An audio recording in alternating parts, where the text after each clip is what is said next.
Diese Erdbeerteilchen sind außen knusprig, innen richtig cremig und sie sind super einfach gemacht. Perfekt für den Sommer, für Muttertag, für Vatertag oder einfach, wenn man Lust auf etwas Frisches mit Erdbeeren hat. Weil das Ganze sehr schnell geht, werden wir erst den Backofen auf 200 Grad Ober-Unterhitze vorheizen. Und dann habe ich schon den Blätterteig hier bereit. Den Blätterteig habe ich schon 15 Minuten aus dem Kühlschrank geholt. Also nicht direkt mit dem Blätterteig anfangen, sondern 15 Minuten im Voraus rausholen.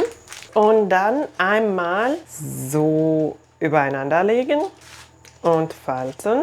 Dann nochmal und noch einmal.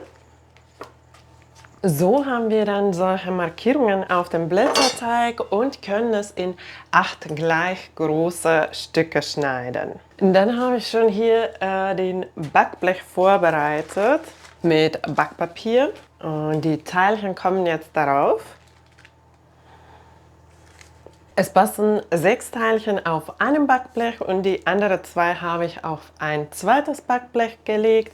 Und jetzt mit Eimerpinseln und Mandeln dekorieren. Die Mandeln sorgen für einen extra Crunch. Und wenn du dich fragst, warum ich diesen Hut heute trage, morgen ist 1. Mai. In Finnland heißt es Vappu und zum Vappu tragt man so einen Hut in Finnland. Es heißt Lakki. In der Zeit ist der Backofen schon vorgeheizt und jetzt die Teilchen bei 200 Grad 15 Minuten schön golden backen.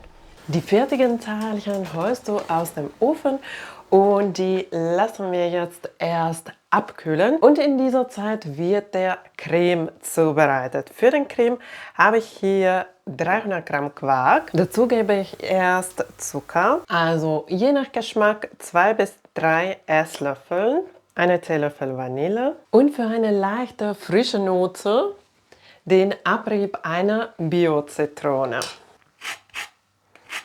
Und nur das Gelbe von der Schale nehmen, weil das Weiße sehr bitter sein kann. Das Ganze kurz vermischen, bis es schön gleichmäßig vermischt ist. Und dann noch die Schlagsahne steif schlagen. Die steif geschlagene Sahne gebe ich dann in 2 Teilen zu meinem Creme. So bleibt der Creme richtig schön luftig. Und den fertigen Creme lege ich jetzt zuerst ins Kühlschrank.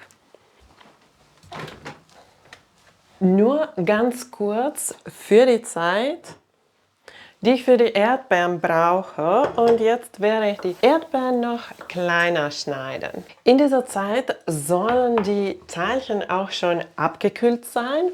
Und dann können wir schon die Teilchen befüllen. Also erst aufschneiden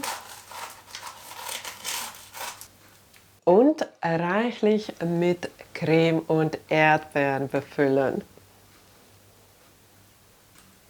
Ganz zum Schluss noch mit Puderzucker dekorieren. Außen knusprig, innen super cremig. Es ist doch schön, mit so einem einfachen Rezept die Erdbeeren der Saison zu genießen. Und das Rezept ist so einfach, dass sogar die Kleinsten mitmachen können. Also unbedingt nachmachen. Zum 1. Mai sagen wir in Finnland Hyvää Vappua. Und diese Teilchen sind perfekt, um den Tag zu feiern. Viel Spaß beim Ausprobieren. Tschüss und bis zum nächsten Mal.